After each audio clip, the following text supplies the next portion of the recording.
So I'm Shazal, and I'm from an organisation called Slavery Remembrance, and we host an annual memorial in London's Trafalgar Square called Sankofa Day to mark UNESCO's International Day for the Remembrance of the Slave Trade and its abolition, and to remember and honour our ancestors. This year, 2020, would have been the first annual memorial in Trafalgar Square, and this year, for the last 4 years, we have been requesting support from the Mayor's Office, Sadiq Khan, and the London Mayor's Office at City Hall. That's because City Hall managed Trafalgar Square. Under our current licensing terms, we're only allowed to do a 3-hour event, which is made up of just speeches and a few minutes worth of performances. We have lots of external costs of putting on the memorial, but we can't recuperate those costs because it's a free event and we can't have anything on the square that's selling. So we've been requesting support from City Hall, London Mayor Sadiq Khan and his team, the Deputy Culture Mayor and the Community Engagement Manager, to support Sankofa Day by either waiving fees to host a larger commercial event on the square, to also financially assisting us and supporting us. This year we put in 2 applications for Sankofa Day. One is for the normal 3-hour event that we do, and the second was for a larger commercial event.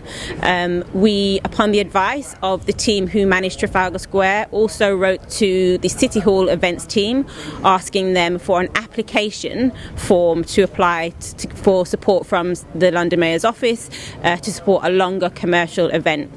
We were told immediately at the time of application, which was on Tuesday the 7th of February, that there are scheduled works to take place on Trafalgar Square, and they wouldn't know until April at the very earliest whether or not we would be able to hold our memorial.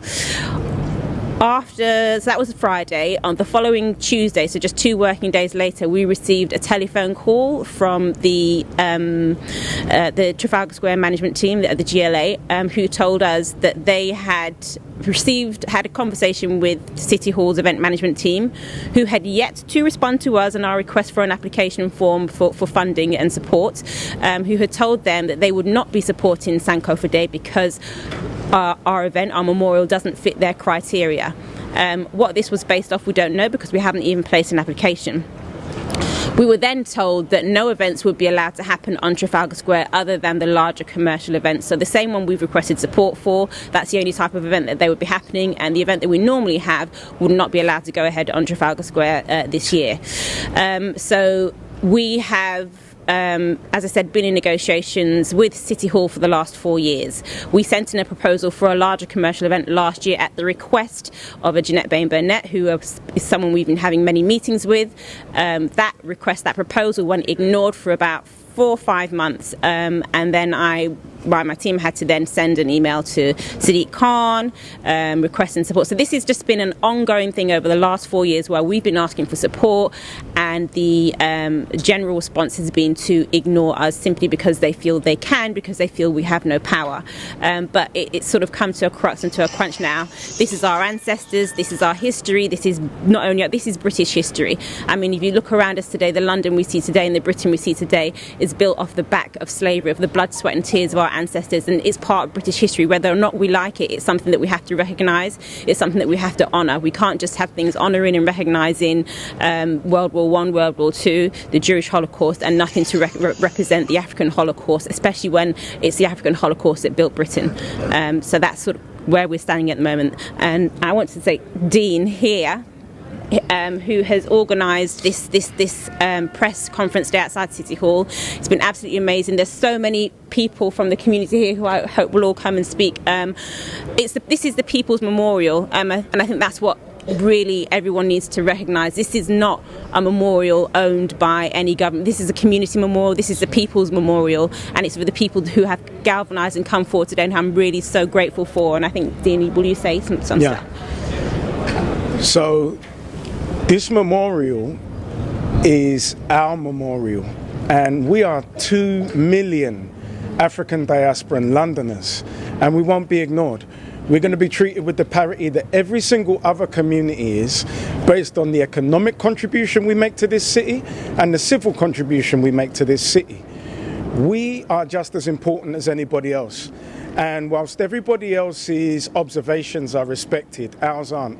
And the City of London has a huge responsibility for instituting the transatlantic slave trade that actually brought Africa to its knees, kidnapped our brightest and best, utilized them for inventions.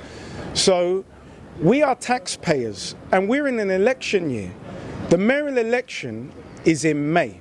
It behooves the mayor and all of those who are stepping forward to take that position not to ignore 2 million diasporan Londoners and all of those voters, because we can shift who is in that seat. So ADPAC, the African Diaspora Political Action Committee, is aligning all of our organisations and advocates together for one cause as Africans. We won't be ignored. The event will take place, and we're submitting our letter to demand the resources from the Mayor's office for the observation of our Holocaust. So now we're going to hear a little bit about London's involvement in the transatlantic slave trade, which contributed to the Holocaust that saw